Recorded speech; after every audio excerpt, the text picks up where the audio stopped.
Puji Tuhan. Ya. Gimana kabar saudara pagi ini? Amin. Puji Tuhan. Senang sekali kita boleh ketemu satu dan yang lain. Walaupun semalam hujan besar ya Bapak Ibu. Puji Tuhan. Ketika kita udah nggak nervous ya. Puji Tuhan ya. Cuma memang hujan begitu dahsyat ya. Kemarin sempat bocor, sempat nervous dalam aku. Tapi puji Tuhan kemarin kita udah bercerita 2 kali Bapak Ibu naik ke atas. Ternyata naik ke atas itu nggak mudah. Ya puji Tuhan ya, supaya nggak bocor, nggak nervous dan kita bisa memiliki gereja yang indah. Bapak Ibu siap untuk diberkati oleh Tuhan? Amin. Amin. Nah hari ini, pagi ini saya akan bicara 2 hal. Saya harap Bapak Ibu buka hati lebar-lebar ya, buka telinga lebar-lebar supaya saudara semuanya pulang diberkati oleh Tuhan. Saudara rindu diberkati oleh Tuhan? Amin. Amin. Amin. Nah yang pertama saudara ya, di dalam Injil Markus pasal yang pertama ayat yang ke-35. Saya senang sekali ayat ini saudara. Injil Markus pasal yang pertama ayat yang ke-35 saudaraku, saya akan bacakan demikian bunyi firman Tuhan. Ayat yang ke-35. Pagi-pagi benar yang sudah ditampilkan oleh saudara ini. Waktu hari masih gelap, ia bangun pergi keluar, ia pergi ke tempat yang sunyi dan berdoa di sana. Jadi saudaraku, ini satu contoh yang sangat luar biasa yang dikatakan di dalam Injil Markus pasal yang pertama ayat yang ke-35, di mana dikatakan pagi-pagi benar, ya bisa jam 3, bisa jam 4 pagi saudaraku, waktu hari masih gelap, ya jadi belum terbit matahari saudara. Ia bangun, lalu pergi keluar, ia pergi ke tempat yang sunyi dan berdoa di sana. Nah siapa yang bangun, siapa yang pergi? Lalu kemudian siapa yang cari tempat yang sunyi dan berdoa di sana? Putra manusia Yesus. Jadi saudaraku yang saya kasihi di dalam Tuhan, waktu Yesus datang ke dalam dunia saudara, dan kita lihat bersama-sama, Markus memberitahukan kepada kita, walaupun dia adalah Allah yang menjadi manusia, tetapi dia berikan satu contoh kepada kita, pada waktu dia mengambil rupa seorang hamba, seorang manusia. Dan dikatakan apa saudaraku? Yesus punya satu bukan kebiasaan. Saya tidak mau katakan itu kebiasaan Bapak Ibu. Tapi satu tindakan yang amat sangat dahsyat saudaraku. Di mana dikatakan dia bangun, dia pergi keluar, dia cari tempat yang sunyi, lalu dia berdoa di sana. Nah saudara bisa perhatikan nggak? Dia bangun pada waktu hari masih gelap, pagi-pagi. Berarti ada sesuatu harga yang dia bayar saudara. Ada pengorbanan waktu yang dia harus berani dia tebus. Jadi saya punya pemikiran yang simpel, yang sederhana saudara. Anak Tuhan, Yesus saja pada waktu dia ada di dalam dunia, dia akan sangat tahu bahwa betapa dahsyatnya yang namanya doa. Betapa hidup dalam doa itu ibarat kata, doa itu seperti lebih dari kebutuhan pokok kita, kurang lebih seperti itu Bapak Ibu. Kalau saudara nggak makan sehari 3 kali, ya hari ini nggak makan, besok nggak makan, lusa nggak makan, apa yang terjadi saudara? What happen? Maka tubuh kita akan lemah dan tubuh kita akan sakit. Dan lama-lama kita bisa mengalami namanya kematian saudara. Nah Yesus memberikan satu teladan, memberikan satu contoh bahwa dia secara pribadi saudaraku, dia tahu betul bahwa doa itu sesuatu yang dahsyat. Karena kita lihat, ya, pagi-pagi benar, waktu hari masih gelap, saudaraku, dia pergi keluar, dia cari tempat yang cocok, dia cari tempat yang dalam tanda petik tempat yang dimana dia nggak terganggu untuk dia membangun hubungan dengan Bapaknya, saudara. Nah satu contoh, satu teladan yang perlu kita renungkan bersama-sama pada pagi ini. Dan saya mau katakan kepada saudara, Yesus Tuhan dan Juru Selamat kita saudaraku.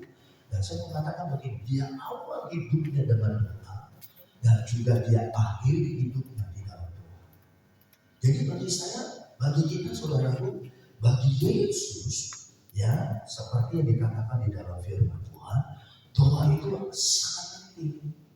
Jadi kalau Yesus saja mengatakan doa itu sangat penting, gimana dengan saudara? Ya, maka dari itu saya rindu supaya saudara ini dibangkitkan pada pagi ini.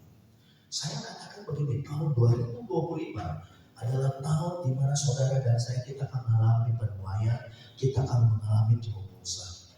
Tetapi semua itu hanya sekedar mimpi, hanya teori belaka. Kalau kita nggak menghidupinya dan kita nggak bayar harga dan kita nggak mengalami, nggak lakukan itu sesuatu yang menjadi bagian dari kita, saudara. Oleh sebab itu mari saudara, ya enggak. Memang pagi ini saya bicara tentang doa. Mungkin saudara, ya kalau mungkin saudara umurnya doa pasti udah tahu. Doa mah dari kecil saya udah diajari sama guru sekolah minggu saya, mungkin oleh orang tua saya, atau mungkin oleh gembala pendeta saya waktu dulu. Ya, saudara kalau bisa berkata seperti itu bagus, tapi pertanyaan kita adalah hari ini gimana doa kita? Apakah kita masih tetap menghidupi? Apakah kita masih tetap melakukan, mempraktekkan doa? Dan saya mau katakan begini, sesuatu yang saudara anggap penting, saudara pasti akan lakukan, saudara pasti akan jaga itu dengan sungguh-sungguh. Tetapi sesuatu yang gak penting bagi saudara, kadang-kadang kita lupakan, kita abaikan. Nah, doa ini bagi kita penting atau gak penting, saudara? Kadang-kadang doa itu bagi kita penting, sehingga kita abaikan atau kita lupakan. Dan memang gak mudah, saudaraku. Doa itu sesuatu di mana ada perjuangan, ada pengorbanan, ada harga yang harus kita bayar, saudaraku. Dan salah satunya Yesus. Pagi-pagi benar, waktu hari masih gelap. Yang tadi saya katakan bisa jam 3, bisa jam 4 pagi. Bahkan ada yang bilang jam 2 pagi, saudaraku. Nah, gimana saudara? Gimana kehidupan doa saudara hari-hari ini? Apakah doa itu penting atau nggak penting? Yang tadi saya katakan, kalau itu penting, pasti sesuatu yang kita jaga. Tapi kalau itu nggak penting, kita anggap amin lalu, saudara. Makanya saya mau bilang begini, saudara. Doa itu adalah sumber di atas segala sumber yang kita akan alami di hari-hari ke depan. Saudara bisa katakan amin? Saudara bisa katakan haleluya, saudaraku. Maka dari itu mari pagi ini, saudaraku, ya satu contoh teladan yang sangat indah, yang dimana Yesus memberikan satu teladan buat kita, saudara. Pagi-pagi benar, waktu hari masih gelap, ia bangun, pergi keluar, ia pergi ke tempat yang sunyi, lalu ia berdoa. Bagi saya doa itu bukan sekedar daftar belanja kita, saudara. Doa itu bukan sekedar di saat saudara lagi butuh, saudara cari Indomaret, saudara cari Alfamart. Tidak, saudaraku, doa itu lebih jauh daripada yang kita pikirkan seperti yang tadi saya katakan. Doa itu adalah kita bangun hubungan kita dengan Tuhan. Dengan doa, Bapak Ibu tahu, saudara-saudaraku, anak-anak rohani saya, doa itu adalah kita mau intim dengan Tuhan, kita mau dekat dengan Tuhan. Ini yang Yesus kasih contoh buat kita. Makanya dikatakan, saudaraku, pada waktu saudaraku, kenapa Yesus berdoa? Karena dia mau dekat, dia mau intim dengan Bapa. Bahkan dia bilang begini, ya enggak, Bapa di dalam aku di dalam Bapa. Dan saudara, tadi saya sempat tadi bilang, diawali dengan doa, diakhiri dengan doa. Kapan Yesus mengakhiri hidupnya di dunia di dalam doa? Waktu dia berdoa di taman Getsemani. Sebelum dia ditangkap, sebelum dia diserahkan kepada orang yang berdosa. Bahkan di atas kayu salib pun Yesus berdoa. Bisa nggak Bapak Ibu dalam hidup engkau isi hidupmu hari lepas hari dengan doa. Doa seperti nafas kehidupan kita, saudara. Coba saudara bayangkan, saudara bisa tahan nafas nggak? Lebih dari 10 menit? Ya nggak bisa. Kita akan mengalami kematian, saudaraku. Kira-kira seperti itu juga. Kalau saudara nggak berdoa, apa yang terjadi? Jasmani kita mati, oh enggak. Tapi rohani saudara yang mati. Kenapa? Karena doa itu adalah bagaimana kita membangun hubungan kita dengan Tuhan. Dan saya rindu loh Bapak Ibu jemaat Philadelphia. Saudara saya bawa untuk saudara dekat dengan Tuhan. Saudara nggak perlu dekat sama saya, tapi Tapi saudara yang saya mau katakan, yang saya mau tekankan adalah kalau saudara dekat sama saya, puji Tuhan. Tapi yang jauh lebih penting adalah saudara dekat dengan Tuhan. Dengan cara apa kita dekat sama Tuhan? Doa. Maka dari itu ayo bapak-bapak, ibu-ibu, anak-anak muda, boleh bangun kehidupan doamu mulai sekarang. Ya enggak? Disiplin. Jangan kadang-kadang kita sebagai Tuhan, inilah kita nggak fair Bapak Ibu. Kita nggak adil. Kita nggak fair, kita nggak adil dengan Tuhan. Ya di saat saudara lagi sedang tertekan banyak masalah, baru kita kerja, baru kita doa. Tapi ketika nggak ada masalah, semuanya fine-fine, semuanya baik-baik, semuanya aman, damai, berkat Tuhan melimpah, saudara udah mulai lupakan Tuhan. Saudara udah mulai anggap doa itu nggak penting. Nggak fair kita Bapak Ibu. Ibarat kata orang bilang begini, ada maunya aja. Ketika kita sekutu dengan Tuhan, kita baru cari Tuhan. Untungnya Tuhan nggak marah sama kita. Saudara yang saya kasih, yuk mulai bangun saudara. Mungkin hari-hari kemarin saudara pernah mengalami dekat dengan Tuhan, intim dengan Tuhan. Saudara punya waktu doa secara pribadi, jam 3, jam 4 pagi saudara bangun, jam 5 pagi. Mungkin saudara bilang, bagaimana ini saya bisa bangun, saya besok pagi mau kerja, saya besok pagi mau sekolah, saya besok pagi mau usaha, buka toko dan segala macam. Tuhan kasih kita hikmat Bapak Ibu, itu yang pertama. Yang kedua, kita mau bayar harganya. Saudara, kadang-kadang saya habis pikir, mohon maaf nih Bapak Ibu, ada pria yang lebih suka mancing berjam-jam. Bukan berarti mancing salah, Bang. Ada ibu-ibu, ada anak muda, kalau suruh ke mall kan bisa berjam-jam, saudara. Dari mall nggak buka, dia udah di depan pintu mall, saudara. Sampai mall dibuka, sampai mau tutup, dia masih ada di mall, Bapak Ibu. Tapi kalau suruh doa, aduh, saudara. 1 jam rasanya kayak 100 tahun Bapak Ibu. Gimana saudara alami terobosan? Gimana saudara alami penuaan? Gimana saudara alami hidup dekat sama Tuhan? Dan saya mau katakan Bapak Ibu, kalau hidup dekat sama Tuhan, jangan saudara berharap saudara kuat menghadapi tantangan, badai, angin, ribut.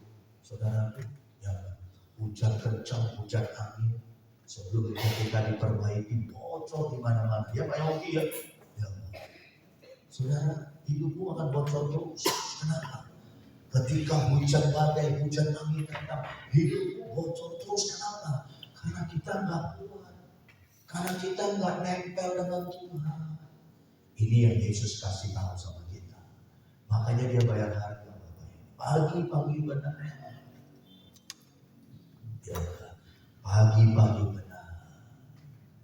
Saudara, ada niat. Gak usah disuruh-suruh, gak usah dipancing-pancing. Ada niat dari hati yang paling tenang. Kalau saudara mengalami seperti itu, saya mau katakan, saudara sedang mengalami yang namanya next level, naik tingkat. Pertahankan Bapak Ibu, jangan kasih tenang. Makanya saudaraku, ya, sesuatu yang sangat luar biasa. Ya. Nah, kita buka ayat yang kedua dulu, Matius pasal yang ke-7. Saudara bisa katakan amin. Mari saudara bilang begini, ikuti saya. Saya hari ini mulai ambil waktu hidup dalam doa. Saya tidak bilang mulai hari ini ambil waktu berdoa, tapi hidup dalam doa lebih tajam. Amin, saudaraku. Nah, Injil Matius pasal yang ke-7 ayat yang ke-7, saudara perhatikan. Demikian bunyi firman Allah. Mintalah maka akan diberikan kepadamu, carilah maka kamu akan mendapat, ketuklah maka pintu akan dibukakan kepadamu. Karena setiap orang yang meminta menerima, setiap orang yang mencari mendapat, setiap orang yang mengetuk baginya pintu akan dibukakan. Bukankah kita udah hafal ayat ini, saudara? Mungkin udah orang bilang udah melontok di pikiran kita. Tapi mari saudara, saya percaya firman Allah ya dan amin. Cuma masalahnya saudara mau percaya atau tidak, saudara mau lakukan atau tidak, saudara. Firman itu bilang apa? Minta. Kemudian cari. Yang ketiga apa? Ketuk pintu. Ada step, ada langkah yang harus kita lewati. Ada langkah yang harus kita kita jalani, saudara.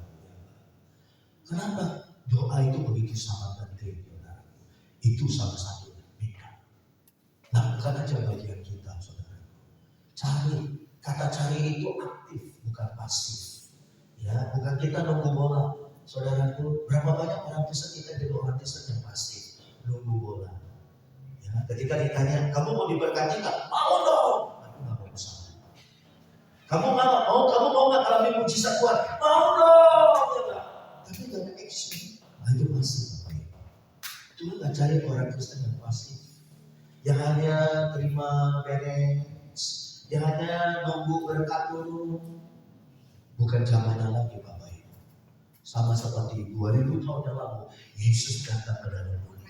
Tapi 2000 tahun setelah ini, apa yang harus kita lakukan? Kita yang harus datang kepada Tuhan. Saya nggak habis pikir, kalau wanita yang sakit pendarahan 12 tahun namanya, dia duduk, dia meratapi nasibnya di rumahnya, mungkin ceritanya berbeda. Mungkin dia tidak akan pernah mengalami perjumpaan dengan Tuhan, mungkin dia tidak pernah mengalami kesembuhan mujizat dari Tuhan untuk sakit penyakit. Tapi wanita sakit pendarahan itu, dia datang kepada Tuhan. Untuk datang kepada Tuhan nggak mudah, Bapak Ibu. Ada harga yang harus dia bayar, ada proses, ada pengorbanan yang besar. Kadang-kadang Bapak Ibu kita jadi orang Kristen, mohon maaf, orang Kristen yang manja. Maunya dilayani terus, maunya berkat itu jatuh dari langit dan jatuh di depan mata kita, di depan kita. Nggak bisa, Bapak Ibu. Tuhan mau lihat kita pagi ini. Oleh karena itu, saudaraku, kita harus melatih iman kita. Saudara, ayo kita bergerak, jangan mager. Apa itu makanya saudaraku malas gerak? Berapa banyak orang Kristen hari-hari ini hidup dalam mager, malas gerak. Coba lihat kiri kanan, kasih senyum, jangan tegang-tegang bilang saudara. Saya khotbah apa adanya, Bapak Ibu. Khotbah saya bukan hanya buat saudara, buat saya juga. Ayo Bapak Ibu. Makanya kenapa dikatakan minta, cari, berdoa. Maksudnya apa itu Bapak Ibu? Ada action. Tidak dikatakan begini, mintalah, maka engkau akan menerima. Wah, Bapak Ibu, kita semua di rumah aja, gak usah kerja, gak usah apa-apa, doa aja dan mintalah.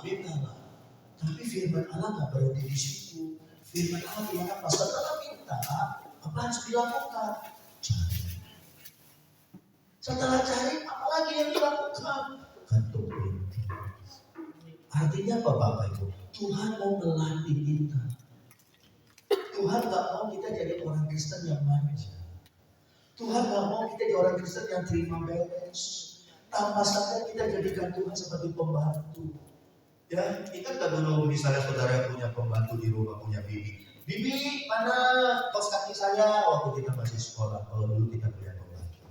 Bibi, mana handuk? Atau kita bilang sama bibi, tolong tuh kasih handuk buat majikan, buat tuan, buat ini segala macam. Kita semua ingin dilayani terus, Bapak Ibu. Ini waktunya saudara dan saya. Kita harus keluar dari zona nyaman. Kalau saudara nggak keluar dari zona nyaman, maka kita akan mengalami terobosan rohani spiritual dalam hidup kita di tahun ini, saudara. Kita harus berani bayar harga. Jangan saudara jadi orang Kristen yang dalam tanda petik yang gampang berdoa sekali dua kali belum ada tanda-tanda udah mulai kecewa, putus asa. Kalau saudara seperti itu, berarti saudara nggak masuk ini. Kenapa? Karena ayat ini bilang minta, cari, ketuk pintu. Ibarat kata saudaraku, kita menjadi orang Kristen yang never give up. Nah itu Bapak Ibu. Contohnya mana? Bartimeus. Kalau saudara baca kisah Bartimeus, dia dengar kabar tentang Yesus, lalu dia berdoa, dia minta, dia teriak, karena dia ingin supaya matanya bisa melihat. Apakah semua lancar aja? Tidak. Pada waktu dia berteriak memanggil nama Tuhan, Alkitab bilang apa? Orang-orang di sekelilingnya malah mengintimidasi Bartimeus. Bahkan Bartimeus diomeli, dimarahi. Ya, orang-orang sekitar bilang gini, hei, ngapain kamu teriak-teriak? Kamu orang gila. Kalau ada kata Bartimeus, dia nggak seperti Matius 7 yang nggak pernah menyerah, tekad yang kuat. Mungkin ceritanya beda. Mungkin ya udahlah, nggak ada yang tolong saya, ya udahlah, gue diem aja. Atau mungkin dia pulang, dia ambil tongkatnya, dia pulang ke rumahnya. Ceritanya berbeda. Dia tidak pernah mengalami kemuliaan Tuhan. Tapi justru firman Allah bilang apa? Semakin dia dimarahi, semakin dia diintimidasi, semakin dia dikucilkan, semakin dia dibully, semakin dia dihina, direndahkan, itu tidak pernah mematahkan semangat dia untuk dia terus berteriak memanggil nama Tuhan. Harusnya kita belajar sama Bartimeus. Jangan jadi orang Kristen yang lembek. Jangan jadi orang Kristen yang kaleng-kalengan, Bapak Ibu. No. Kita harus dibentuk mulai tahun 2025 ini, saudara. Ketika kau menghadapi usahamu lagi sepi, ketika kau menghadapi tokomu, daganganmu lagi sepi, itu tidak membuat engkau kecewa, lalu patah semangat, uring-uringan, wajah kita kayak pepaya busuk. Tidak, Bapak Ibu. Terima kasih, senyum keringan, senyum aja.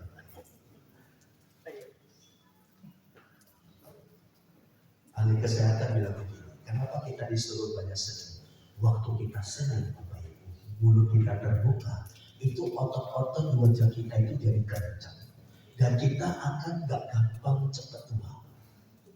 Awet muda lagi. Makanya ibu dulu kenapa suka senyum? Karena dia pengen awet muda. Kalau dia awet muda, dia pasti disayang sama klien. Ada klien? Ada. Aduh, istriku kok awet muda ya. Ini benar loh, saudara. Orang yang banyak senyum, itu otot di wajahnya kencang. Jadi saudara yang ibu-ibu gak perlu skincare yang apa, senyum aja, ketawa aja. Gak salah firman Tuhan bilang apa? Hati yang gembira adalah obat yang manjur. Kita berikan tepuk tangan. Coba lihat kalau ibu-ibu gak pernah senyum, gak pernah tertawa, bawaannya stres terus, bawaannya saudara ya, tahun 2024 udah 1 garis di dahi, 2025 tambah 2 garis, 2026 tambah 3 garis. Mau jadi apa wajah kita, Bapak Ibu ya? Mau saudara? Makanya kenapa pendeta Yusuf punya air muda? Karena senyum terus.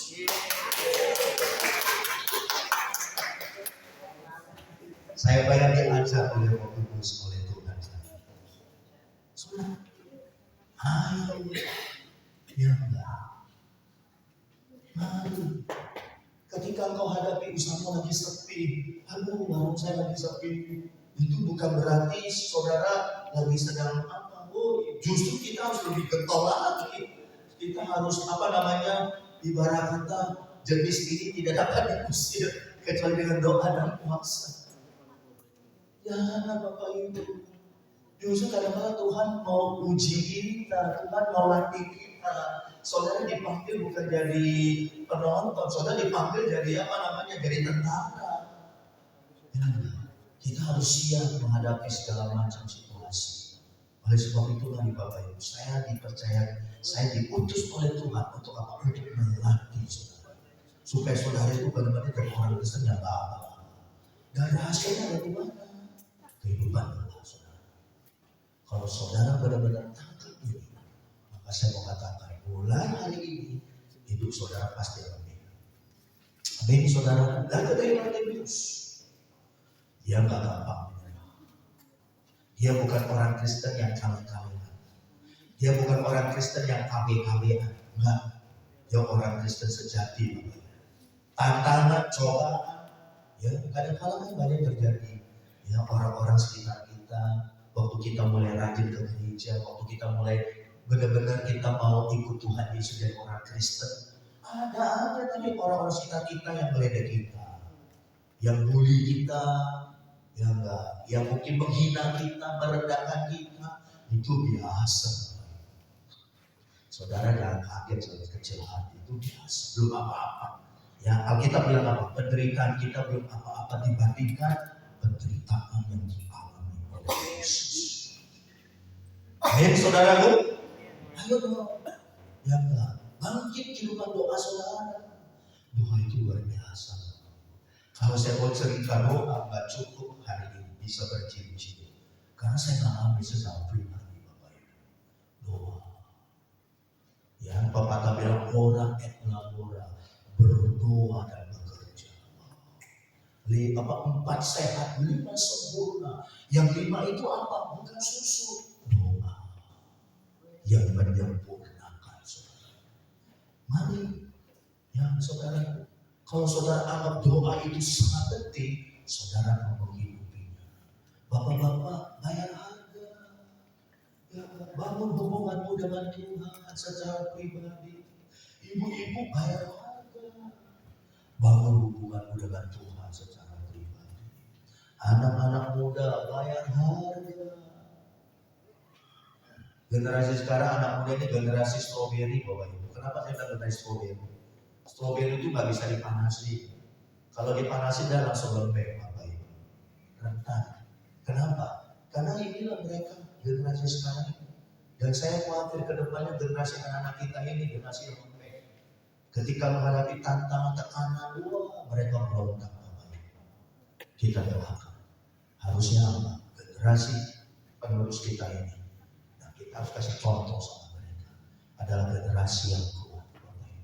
Ketika menghadapi tantangan pergumulan, tidak membuat mereka untuk takut, tapi justru membuat mereka semakin mereka dekat dengan Tuhan. Kita bisa katakan haleluya. Saya teringat ada seorang anak sekolah minggu kita, Bapak Ibu, waktu ibadah awal tahun minggu pertama. Itu kan setelah firman Tuhan kan saya memberikan pengurapan kepada seluruh jemaat. Lalu kemudian mereka maju satu persatu. Lalu saya tanya, kamu mau didoain apa? Ya, ada yang minta, ya, maksudnya didoain begini atau begitu. Nah, ada anak sekolah minggu kita ikut ibadah awal tahun baru waktu itu, Bapak Ibu. Saya nggak tahu siapa namanya, anak laki-laki, Bapak Ibu. Saya tanya dia, kamu namanya siapa? Saya lupa namanya siapa, Bapak Ibu. Opa mau dari kamu apa? Kamu minta apa? Lo tahu nggak dia bilang apa? Opa, saya mau jadi YouTuber. Saya bilang, anak sekarang lo Bapak Ibu. Nggak tahu, coba tuh nanti di sekolah minggu siapa tuh anak laki-laki itu gereja? Anak siapa itu? Atau cucu siapa? Dia ngomongnya dia bilang, Opa, saya mau jadi YouTuber. Waduh. Rupanya jadi YouTuber itu mendatangkan income ya, ya di TikTok segala macam, saudara. Nah, saudara, ya, dari sejak kecil kita udah ajarkan kita, Bapak Ibu, untuk minta, untuk berdoa kepada Tuhan, supaya dia tahu ada Tuhan, ada juru selamat, ada penolong. Haleluya. Oh, haleluya. Nah, yang poin yang kedua, saudara, kita buka 2 Korintus pasal yang kelima. Di sini ada Bapak Ibu mau jadi YouTuber, katakan, saya doakan Bapak Ibu. Ini Ibu Nunu mau jadi YouTuber, makanya tiap minggu Ibu Nunu selalu bawa handphone untuk kita direkam. Dan Bapak Ibu, kalau Bapak Ibu mau lihat khotbah saya lagi, mau dengar khotbah saya lagi, buka di YouTube, tinggal ketik Pendeta Yusuf Kurnia. Tiap kali minggu ada, ya. Dan kalau saudara lihat di YouTube, kasih like, ya, subscribe. Ya. Wah, sekarang jadi YouTuber ya Bapak Ibu. Karena anak sekolah minggu kita ini. Haleluya, ya. 2 Korintus 5 ayat yang ke-7, saudara. Nah, ini poin kedua yang paling penting. 2 Korintus 5 ayat yang ke-7. Sebab hidup kami ini adalah hidup karena percaya, bukan karena melihat. Nah, ini dahsyat Bapak Ibu. Ini tajam. Nah, firman Tuhan bilang apa? Yang kedua, poin yang kedua. Paulus bilang kepada jemaat yang ada di Korintus bahwa kami hamba-hamba Tuhan, kami rasul-rasul, kami pelayan-pelayan Tuhan. Dikatakan apa, saudaraku? Hidup kami ini adalah hidup karena percaya, bukan karena melihat. Maksudnya apa, saudara? Simpel, sederhana. Kalau saudara dan saya bilang gini, hidup kami karena kami melihat, saudara akan stres. Saudara akan depresi. Saudara akan akan jadi orang yang gampang putus asa. Kenapa? Karena apa yang dilihat itu gak sesuai dengan apa yang kita mau. Aduh, gimana Bapak Ibu? Gimana gak stres? Aduh, ya mau bayar ini, mau bayar itu. Aduh, gak sampai target. Ya. Aduh, yang ada keluar adalah aduh. Saya pernah ketemu orang Bapak Ibu. Ya, maaf ya orang Bapak Ibu ya. Kalau dia ngomong, dia selalu bilang gini, mati mo. Waduh, saudara ya, mati mo terus Bapak Ibu. Dalam hati saya bilang, aduh, nah lagi Bapak Ibu. Yang dia ngomongin mati terus, yang benar-benar mati sudah mati. Terus kalau dia ngomong, gimana nih kalau bilang mati ya, mati lagi sedang susah nih, sales baru mati ya, aduh mati benar ya. Itu karena hidup karena melihat. Atau mau itu apa ini? Mati mau itu apa ya? Ini Pak Yogi. Apa sudah mati Yogi? Apa yang mati mau? Kayak dialek ya? Kayak semacam kayak dialek ya? Mati mau gitu ya. Itu kita Bapak Ibu. Nah ini itu kenapa bisa begitu? Karena kita melihat. Ya secara manusia gimana kita nggak mati Bapak Ibu lihat aku. Kita masih manusia. Hidup dari darah dan daging. Saya nggak salahkan orang itu 100%. Ya kenapa dia bisa ngomong begitu? Kenapa kayaknya dia semacam kayak apa ya, curhat lah ya. Kayak semacam dia pelepasan di mana, habis terus. Ya karena dia melihat. Itulah kita. Emang kita nggak bisa pungkiri Bapak Ibu. Gimana kita nggak melihat hari-hari saudara? Ya. Mama saya bilang begini waktu dia belum kenal Tuhan. Kepala pecah. Aduh masalah ini berat banget, kayak mau pecah. Itulah kita Bapak Ibu. Kenapa bisa begitu? Karena kita hidup karena melihat. Beda kalau saudara belajar dari firman Tuhan. Di mana firman Tuhan bilang apa? Hidup kami ini bukan karena hanya melihat, tapi hidup kami ini karena kami percaya. Saudara bisa katakan amin? Saudara bisa katakan haleluya. Pada umumnya, pada normalnya hidup kita akan melihat. Itu standar. Karena hidup kita melihat, saudaraku, maka kita punya planning, kita udah rencanakan ya, rencana-rencana kita ke depan dan segala macam. Karena kita udah melihat. Tapi itu masih belum maksimal. Itu masih standar di mata Tuhan. Tapi kalau saudara mau naik level, saudara jangan hanya puas untuk hidup untuk melihat. Saudara harus naik satu anak tinggi lagi. Dan itu namanya bukan hidup karena melihat, tapi hidup karena percaya. Amin. Saudara bisa tangkap ini? Maksudnya apa hidup karena percaya? Nah ini Bapak Ibu. Gimana saudara bisa hidup karena percaya kalau saudara nggak hidupnya dekat sama Tuhan, sama dengan doa? Ayo Bapak Ibu, saya mau saudara naik level sekarang. Rohani saudara bukan lagi rohani yang standar, tapi rohani kita udah mau naik tingkat nih sekarang. Karena untuk kita bisa naik kelas dari hidup percaya ke hidup melihat, hidup melihat ke hidup percaya, itu dibutuhkan proses. Dan itu ditentukan oleh seberapa dalam hubungan saudara dengan Tuhan.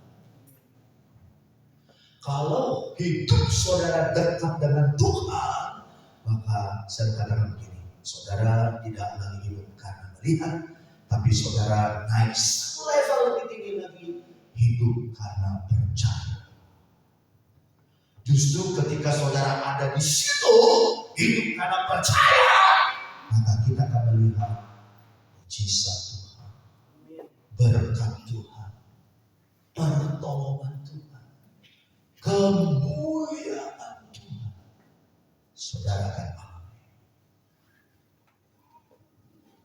Saudara bisa katakan amin. Mau saudara hidup terus karena melihat. Itu standar. Itu yang terjadi pada kita semua. Baik kita orang Kristen maupun orang yang bukan Kristen. Tapi kalau saudara mau naik tingkat, satu tingkat, level lebih tinggi lagi. Yang namanya bukan hidup karena melihat. Hidup karena percaya. Hidup karena percaya itu begini Bapak. Bagi kita mustahil. Bagi Tuhan tidak ada yang mustahil. Jika tepuk tangan buat Tuhan, haleluya. Itu yang namanya dalam tanda petik Alkitab bilang apa? Ketika Petrus berjalan di atas air. Nggak mungkin Bapak Ibu. Mana ada orang bisa berjalan pasti tenggelam. Itu yang namanya ketika Musa dia pakai itu tongkat, dia lihat laut merah dan laut merah terbelah dan orang Israel selamat dari kejaran Firaun. Itu yang namanya ketika Sadrak, Mesak, Abednego dibuang ke dalam dapur api yang menyala-nyala karena mereka tidak mau menyembah patung yang Nebukadnezar. Ketika 3 orang anak Tuhan ini dilempar ke dalam dapur api menyala-nyala karena hukuman buat mereka melanggar titah raja. Mereka pikir 3 anak Tuhan ini pasti akan tertangkap, pasti akan terbakar habis. Ternyata saudaraku, justru mereka tidak mengalami apa-apa. Bau angus pun enggak, pakaian mereka pun juga enggak kecium bau angus. Ada nggak manusia dicemplungkan ke dalam api dan dia nggak terbakar? Tidak ada Bapak Ibu. Itulah mujizat. Amin, saudara. Saya mau melatih saudara sekarang. Saya mau membawa saudara sekarang naik level. Bukan lagi karena hidup kita melihat. Kalau hidup kita hanya melihat, ya ini aja. Ya. Tapi kalau saudara mau naik level, bukan lagi karena hidup Anda. Percaya. Melangkah dalam percaya.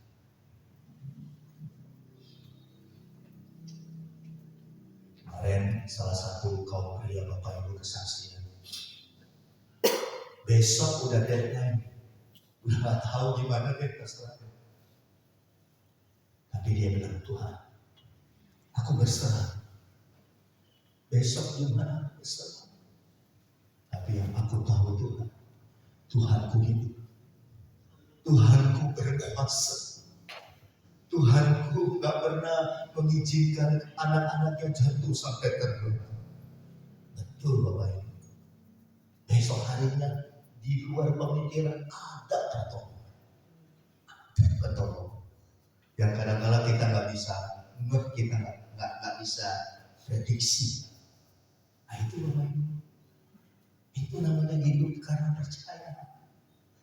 Tapi kalau saudara hidup karena percaya, stres kita, kepala kita mau pecah.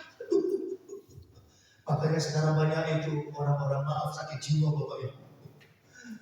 Ngomong sendiri, ngomong sama pohon dipeluk-peluk Bapak Ibu ya. Karena dia ditinggalin istrinya Bapak Ibu ya. Coba tanya ke kanan, kamu mau peluk pohon sendiri ya?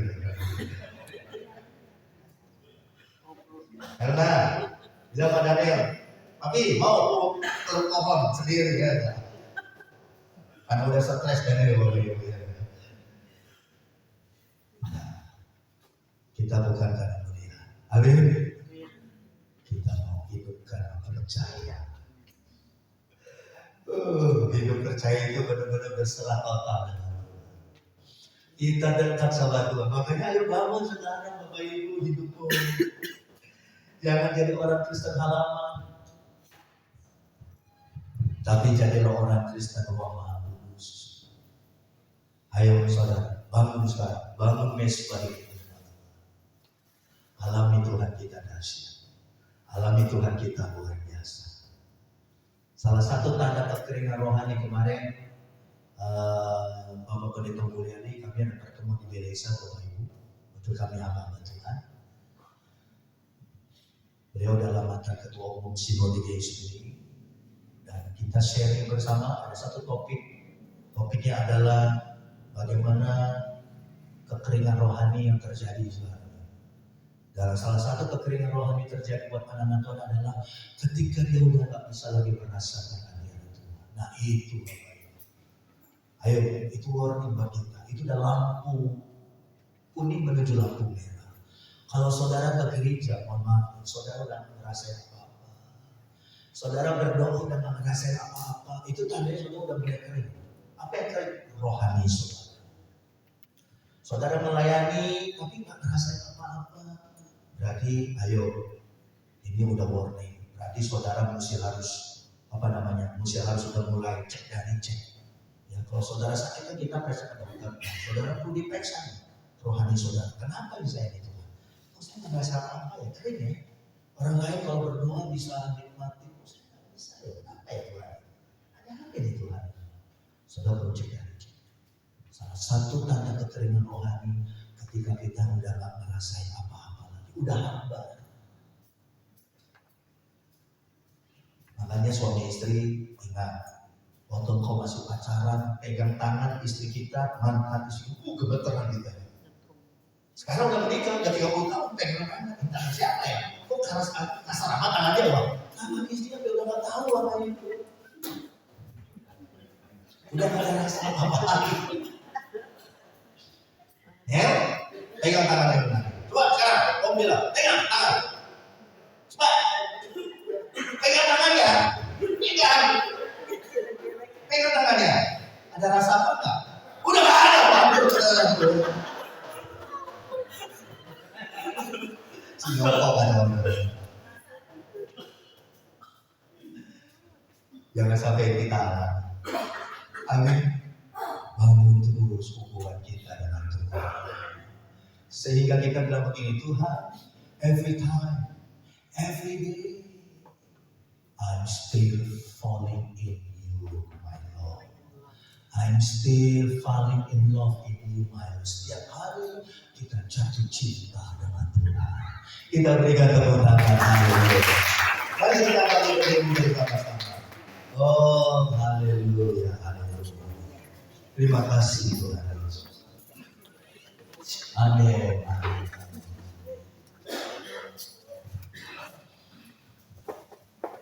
Hidup kita bukan karena melihat, tapi hidup kita karena percaya.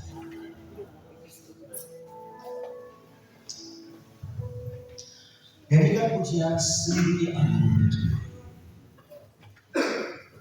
Kita minta Roh Kudus memeriksa hati kita. Ada dua perkara penting. Yang pertama doa.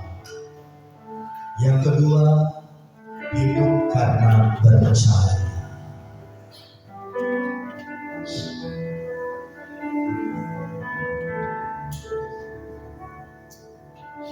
Selidiki aku, lihat hatiku, apakah ku sungguh mengasihimu, Yesus.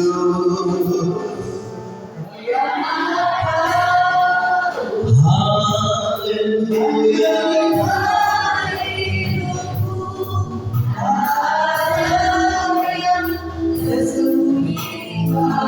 Sekali lagi, selidiki aku, lihat hatiku. Pagi ini saudara,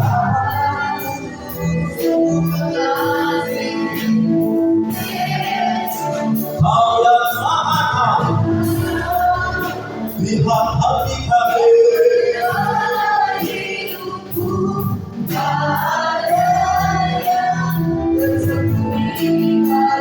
Bersama-sama katakan, aku lihat kebaikanmu.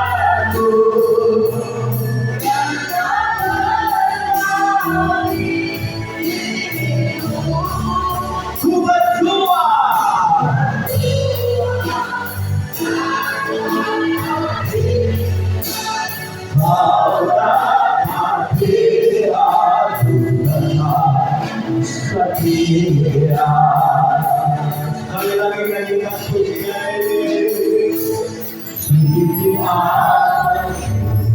Mari kita kepada Tuhan pagi ini. Tuhan, jawab hatiku Tuhan, jawab hatiku.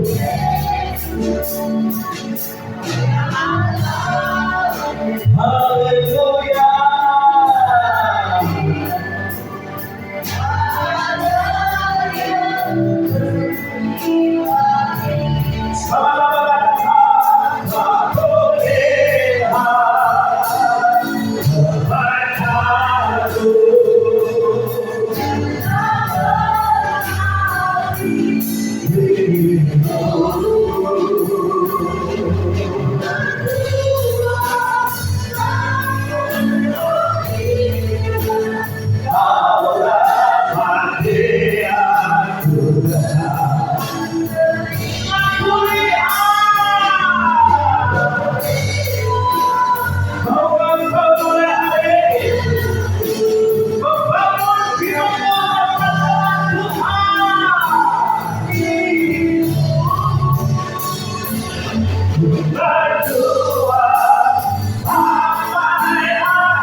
Bapak Ibu Saudaraku, mari saya berikan waktu 1 menit saudara untuk berdoa.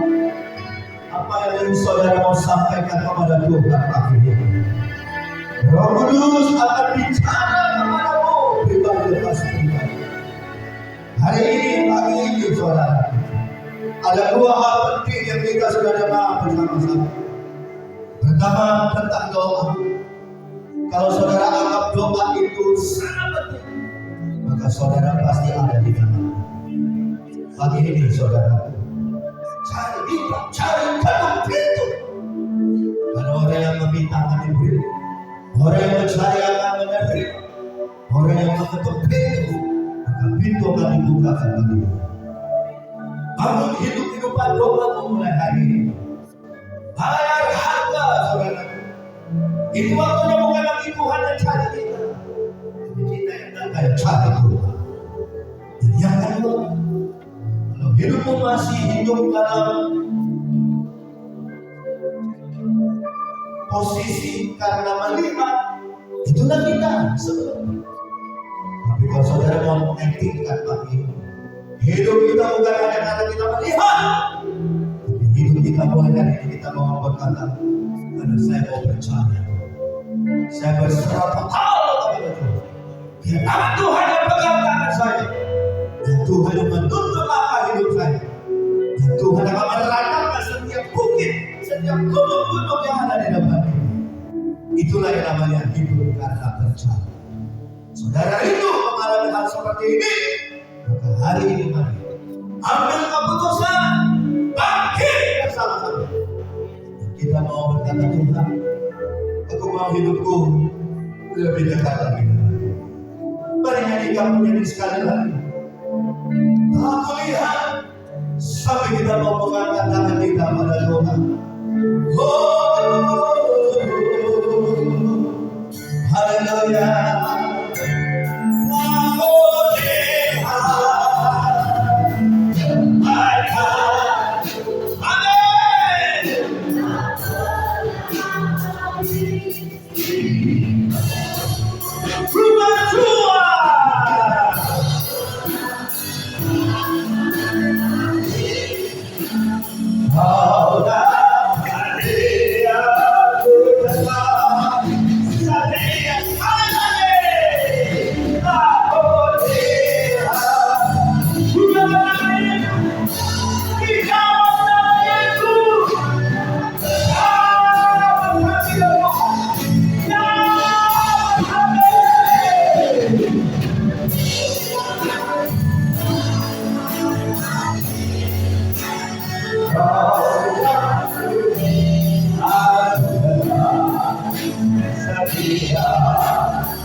mau didoakan, saudara tinggal taruh tangan kanan di dada. Tuhan Yesus, terima kasih untuk kebenaran firman. Kami sungguh diberkati oleh firman. Kami diingatkan, kami dinasehati, bahkan mungkin kami ditegur oleh firman Tuhan. Tetapi semua itu untuk melatih kami, untuk membentuk kami, untuk memproses kami, untuk kami seperti emas yang semakin dibakar, dia akan muncul menjadi emas yang murni. Tuhan lihat tangan-tangan yang ditaruh di dada. Mungkin ada di antara kami pagi ini yang membutuhkan pertolongan Tuhan. Mungkin ada di antara kami pagi ini yang membutuhkan mujizat yang dari Tuhan. Terima kasih untuk kebenaran firman. Firman Tuhan mengingatkan kami untuk kami dekat dan intim dengan Tuhan. Untuk kami boleh mengalami pertolongan Tuhan. Untuk kami boleh mengalami mujizat dari Tuhan. Kami nggak mau jadi orang Kristen yang biasa-biasa. Kami nggak mau jadi orang Kristen yang hanya terima beres. Kami nggak mau jadi orang Kristen yang maunya dilayani terus. Tapi mulai hari ini Tuhan, kami mau ambil Tuhan. Kami mau hidup di dalam doa. Kami mau bayar harga Tuhan. Dan kami mau naik level. Kami tak hanya lagi hidup karena ini, tapi kami mulai sekarang mau naik tingkat. Bahwa kami mau masuk ke dalam satu fase hidup karena percaya. Oleh sebab itu mari tambahkan iman kami Tuhan. Biar iman kami semakin bertumbuh. Jika ada di antara kami pagi ini yang imannya semakin lemah, Tuhan lihat tangan-tangan yang taruh di atas dada kami masing-masing. Hamba berdoa di dalam nama Yesus, Tuhan jawab, Tuhan teguhkan iman kami. Untuk kami hidup karena percaya, dibutuhkan iman yang bertumbuh. Jawab kami Tuhan, urapi kami, berkati kami. Pegang tangan kami. Dan kalau nanti sebentar kami pulang ke tempat kami masing-masing, kami dapat melihat bahwa Tuhan yang kami sembah adalah Tuhan yang powerful dan kuasa. Allah yang sangat, yang lemah menguatkan kami, yang sakit Engkau sembuhkan kami, yang berbeban berat Engkau angkat bebannya pada kami. Dan hidup kami nempel dengan Tuhan mulai hari ini. Hidup kami bukan yang milik kami lagi, tapi hidup kami sekarang adalah milik Tuhan. Thank you Jesus, terima kasih. Kami serahkan seluruh umat-Mu yang hadir pagi ini. Kau lihat tangan-tangan yang ditaruh di atas dada kami masing-masing. Lepaskan kuasa-Mu, lepaskan berkat atas kami. Mujizat Allah terjadi buat kami.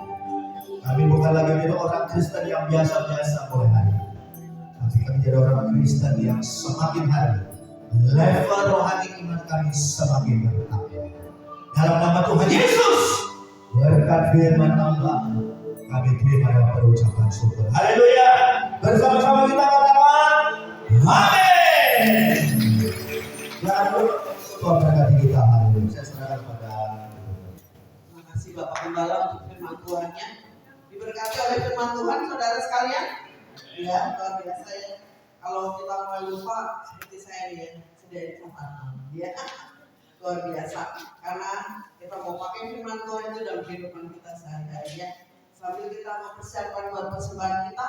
Persembahan nanti yang pertama buat hamba Tuhan, yang kedua untuk diakonnya. Saya akan membacakan warta gereja sepekan. Warta gereja sepekan kita mulai dengan yaitu PDI berbagi kasih saudara untuk pergi ke tempat suku Baduy. Barang-barang yang diperlukan adalah beras, minyak goreng, gula pasir, mie instan, susu UHT, dan sabun mandi ya. Jika saudara mau memberikan yang lain, silahkan berkoordinasi dengan Ibu Yani, dengan Diana dan Rekadona. Ya. Kita akan pergi tanggal 15 Februari. Bagi saudara yang akan ikut, silahkan mendaftar ke Ibu Yani.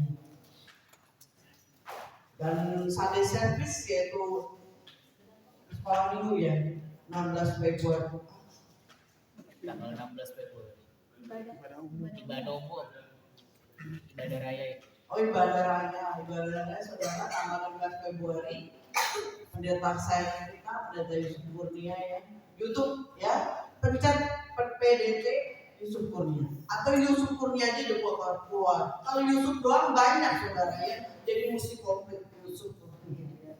Di situ kita akan ibadah 2 kali, jam 8 dan 5. Yang jam 5 saudara boleh ikut lagi ya. Jadi jangan kalau saya udah ibadah pagi yang sore gak ikut lagi. Itu firman Tuhannya tambah resep sekali. Nah, cobain aja ya.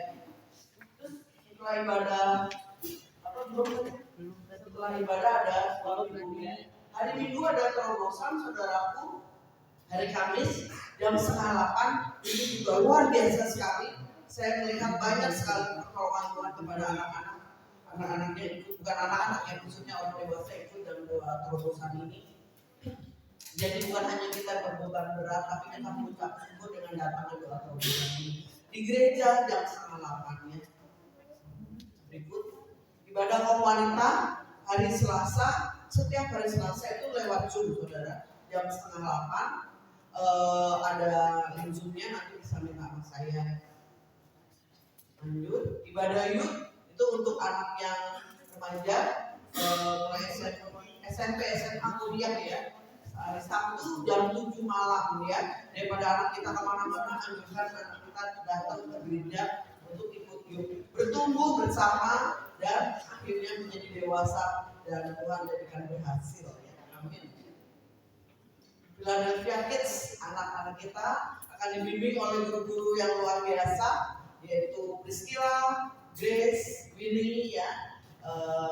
Dari mereka dari sekolah minggu sekarang mereka jadi guru sekolah minggu. Jadi mereka juga pasti merasakan bagaimana asam garamnya jadi murid. Sekarang mereka sudah luar biasa. Kita ajak anak cucu kita setengah 11 di gereja tempat ini setiap hari minggu. Kebersihan Philadelphia Kids ya, hari Minggu dan upaya bebersih setiap Sabtu 14 Februari. Kita membagi tugas saudara setiap Sabtu itu setiap komisi kita ambil bagian. Ya, lanjut. Thank you. God bless you, Tuhan Yesus memberkati. Ya, silakan Bu Yani.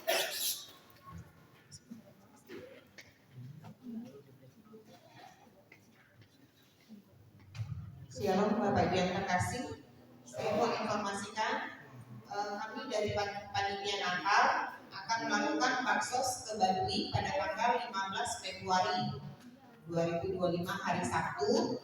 Kami mengajak Bapak Ibu yang rindu ingin ikut berbagi, boleh menyumbangkan melalui barang-barang yang dibutuhkan atau boleh dengan dana.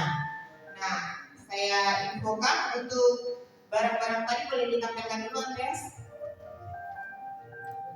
Yang kita butuhkan untuk baksos ke Baduy adalah beras 5 kilo sebanyak 25 bungkus, karena di sana sasaran kita adalah 20 KK. Nah, yang 5 lagi adalah untuk cadangan apabila di sana ada yang belum kita data. Nah, terus untuk minyak goreng kita butuh yang 1 liter sebanyak 25 piece. Gula pasir 1 kilo 25 piece, mie instan itu 5 dus. Karena nanti di dalam satu paket akan diisi 8 piece ya Bapak Ibu yang terkasih. Terus susu UHT 200 ml itu 100 piece. Teh jeruk sariwangi 25 kotak, sabun mandi 50 piece. Nah, dari barang-barang yang dibutuhkan itu panitia sudah membeli minyak goreng 1 liter sebanyak 25 piece. Jadi untuk minyak goreng jangan dibeli lagi ya Bapak Ibu yang terkasih ya, karena panitia sudah beli. Nah, untuk gula pasir yang 1 kilo panitia sudah beli 12 piece. Jadi masih kurang sebanyak 13 piece. Jadi Bapak Ibu yang rindu ingin ikut berbagi berbagi, kami tunggu sampai hari Selasa. Ya, kalau dari hari Selasa, mohon maaf, bukan kami tidak mau menerima, tapi hari Rabu kami sudah akan belanja untuk kekurangannya. Ya, jadi saya mengajak Bapak Ibu yang terkasih yang rindu ingin ikut berbagi, silahkan.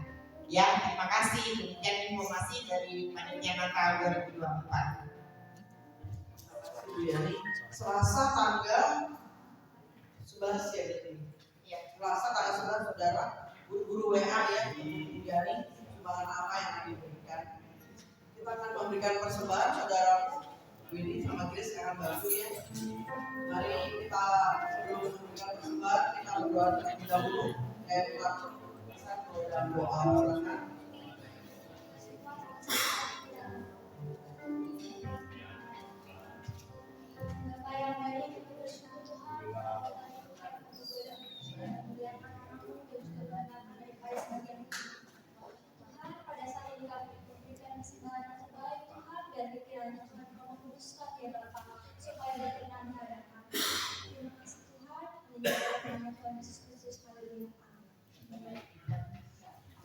Pujian Allah itu baik.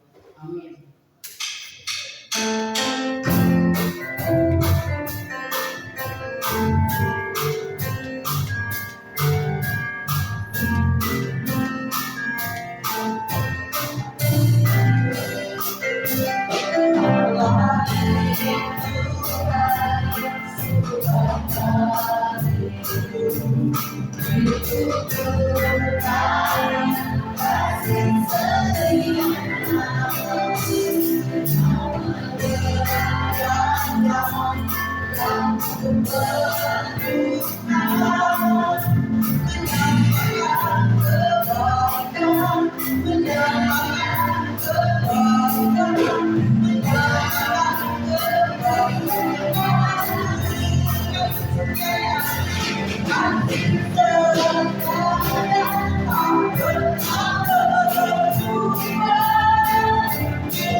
berlimpah. Amin.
Aku percaya setiap kebenaran-Mu akan menerangi hati kami, pikiran kami, dan hidup kami, supaya kami selangkah lebih maju lagi di dalam Engkau Tuhan. Tuhan, kami percaya akan menjadi pergumulan kami.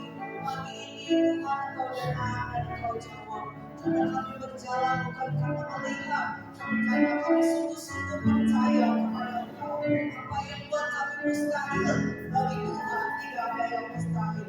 Ketika kami sudah tidak sanggup lagi, Tuhanlah yang bekerja, Tuhanlah yang menolong kami, sehingga kami bisa melewati semuanya dengan baik. Terima kasih Tuhan, terima kasih. Memberkati anak-anak-Mu yang sudah melayani, baik Tuhan PLC, tim musik, Asian Collector, semua yang terlibat di dalamnya. Tuhan memberkati, karena kami percaya apa yang kami kabur di dalam rumah Tuhan dituai di dalam kehidupan kami pribadi lepas pribadi. Kami berdoa bagi seluruh sidang jemaat Tuhan, Engkau memberkati dalam usaha pekerjaannya, dalam rumah tangganya, dalam kesehatannya Tuhan Yesus, masa depan anak-anaknya, bahkan pergumulan demi pergumulan Tuhan, kami taruh semua ke dalam tangan Tuhan.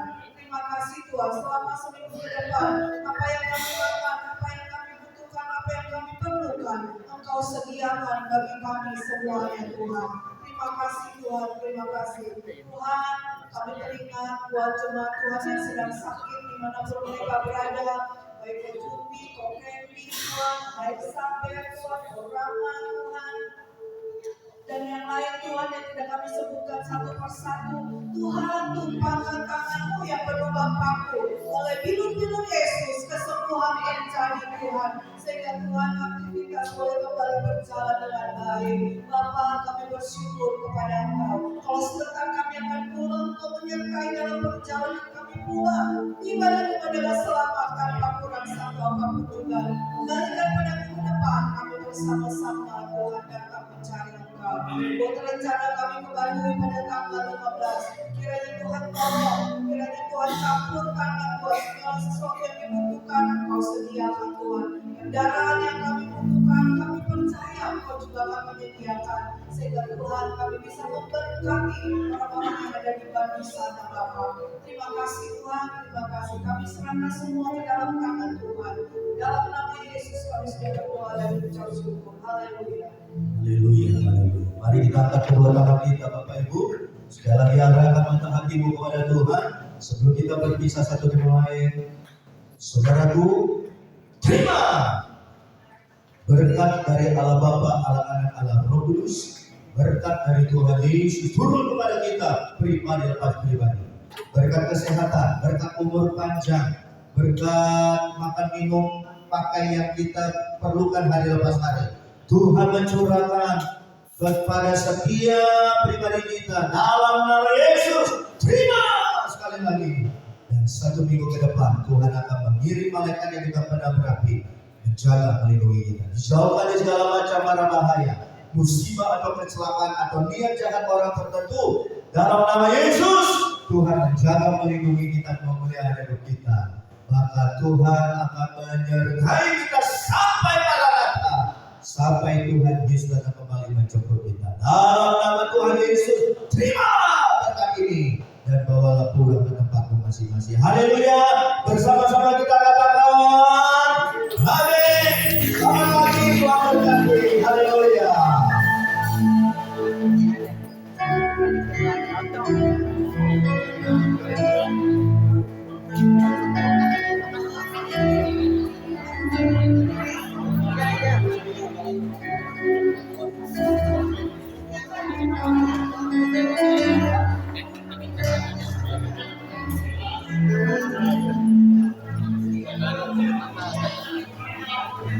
Terima kasih.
Udah nggak bisa ke gereja satu lagi, udah nggak bisa ke gereja satu lagi. Besok terlalu capek.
Empat ya?